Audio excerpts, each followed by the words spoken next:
Welcome back to the deep dive. For anyone working on the floor of a UK emergency department right now, you just exist in this perpetual state of tension.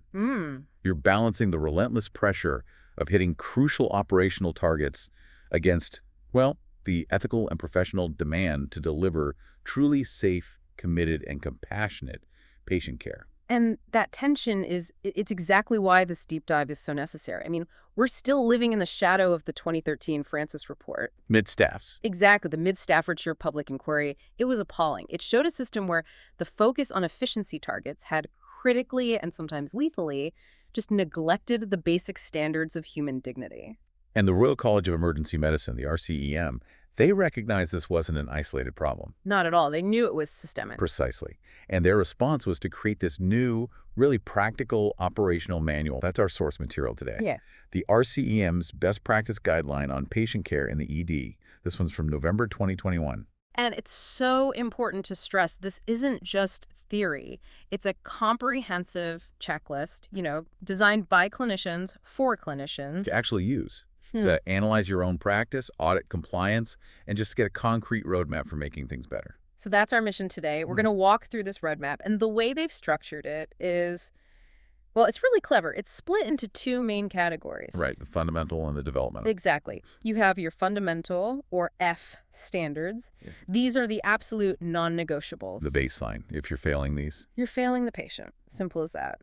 And then you have the developmental standards, the D standards. Which are more aspirational. Aspirational, yeah. The things that departments should be actively working towards to really, enhance the entire experience. So we're going to pull out some of the most surprising and essential bits from both. Okay, let's unpack this. We have to start where every patient journey begins, the immediate physical environment. A patient arrives, often at their lowest point. They're frightened, in pain.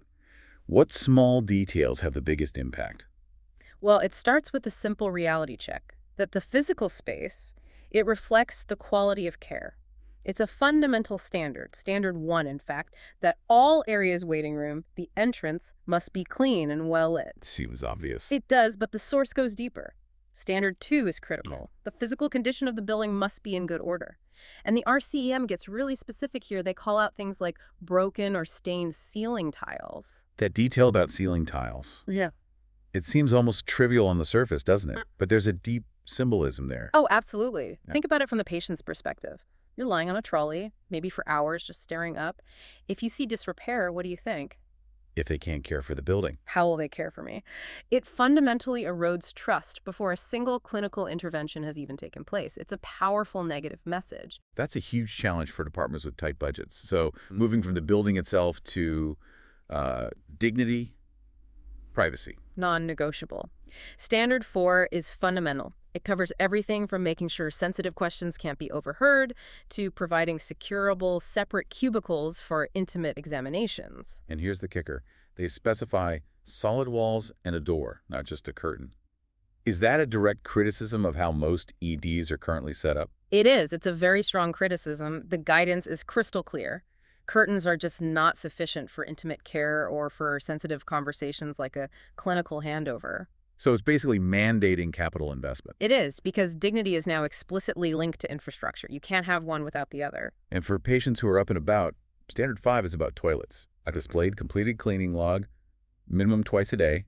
Again, a simple thing. A simple thing that shows diligence. It shows someone is paying attention. Now, the developmental standards for the environment, these are interesting. This is the working towards stuff. Yeah. Standard 6 is about making the wait less punitive, offering reading material, Wi-Fi, maybe some refreshments. Acknowledging the reality of the 4-hour-plus wait.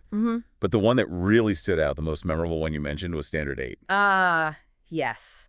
The message for recumbent patients on the ceiling tiles in the resus room. Incredible. It's about acknowledging the patient's perspective when they are flat on their back, completely vulnerable. A simple message like, you are in the emergency department at Standard Hospital. It uses that blank space to orient and reassure someone. That is true empathy in design. Oh. Wow. Okay, let's transition from the space to the journey itself. Arrival, early assessment. Communication is key here, right? It's the absolute foundation of fundamental care here. We have to get rid of this impression that the patient is an inconvenience. So what's the first step? Standard 12. Every patient, doesn't matter how they arrive, ambulance or walking in, must be warmly greeted by a named person. A warm greeting. That's a behavioral change, not a process change. In a busy, chaotic ED. It's hard. It requires training and, frankly, cultural enforcement. And it doesn't stop there. Standard 13. Every staff member must introduce themselves by name, state their role, and critically state the rationale for the interaction. So you stop that frustrating experience where 5 different people ask you the same 5 questions and you have no idea why. Precisely. The rationale connects the action to the patient's overall care plan. It shows you're working together. And what about when the patient needs to get our attention? Standard 15. You have to clearly tell them how to access staff, routinely making sure a call bell is within reach. It sounds so basic, but it's so often missed. Okay, moving into the clinical side of early care.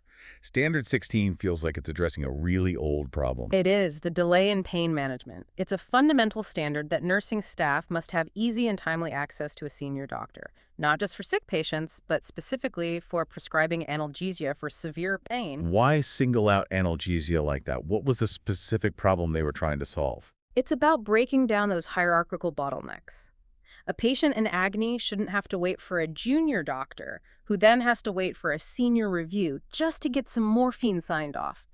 It's unnecessary suffering. So this forces departments to prioritize symptom control right from the start. Immediately.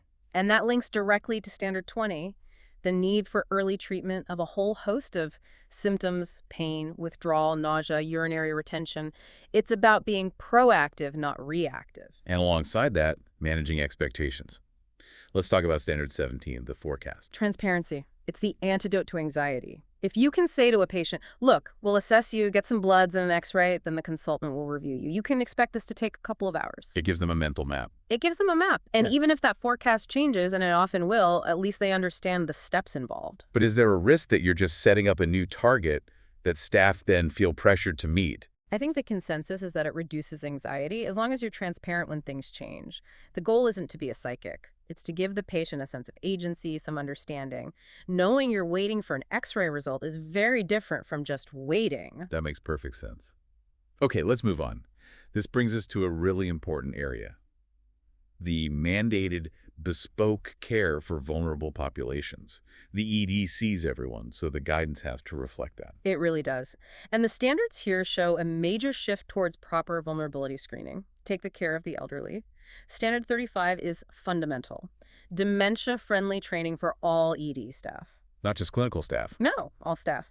It explicitly includes receptionists, cleaners, and security. That's a huge cultural shift. Yeah. Why is it so vital that the cleaner has the same dementia training as the consultant? Because every single interaction matters to a delirious or confused patient.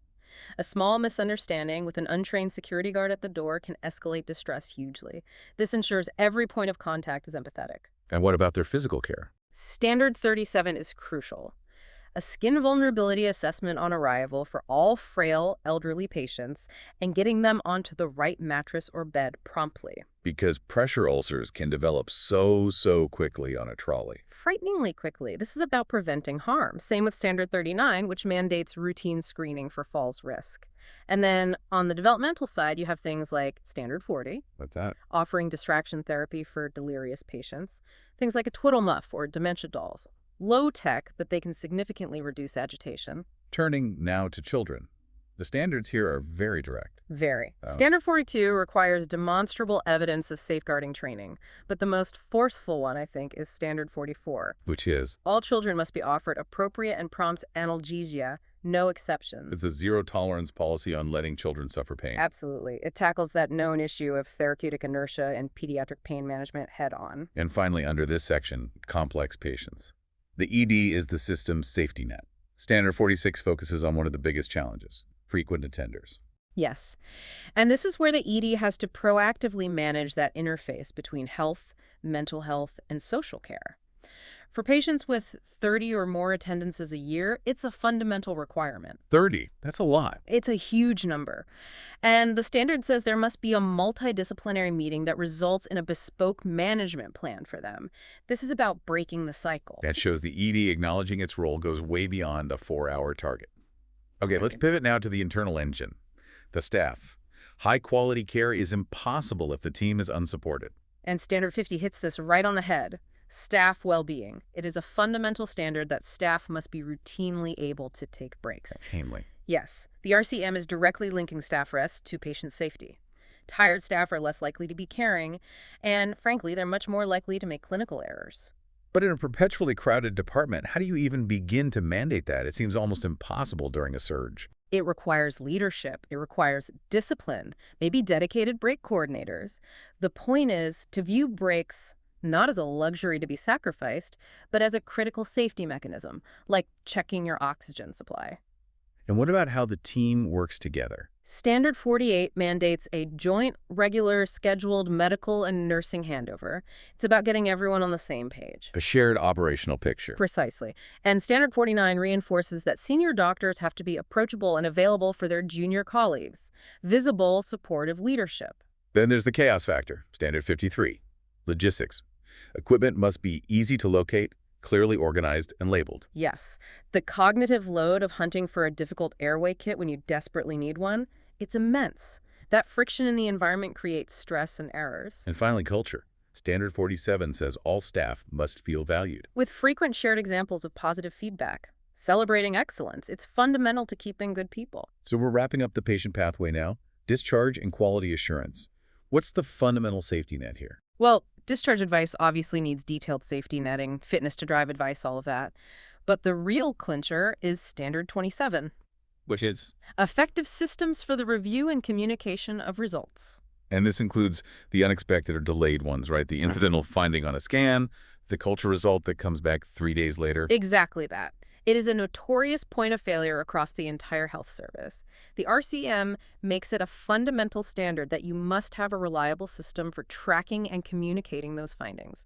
Failure here can be catastrophic. And so the loop closes with measurement. How do you know you're improving? Audit and national benchmarking. Developmental Standard 60 specifically calls out using data from NHS benchmarking and GIRFTEM.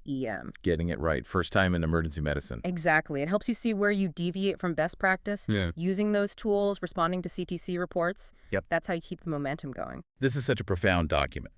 It's not just a clinical checklist. It's a roadmap for creating a genuinely compassionate experience, from the state of a ceiling tile to a system for a blood result days later. It really reinforces that the patient experience and patient safety are two sides of the same coin.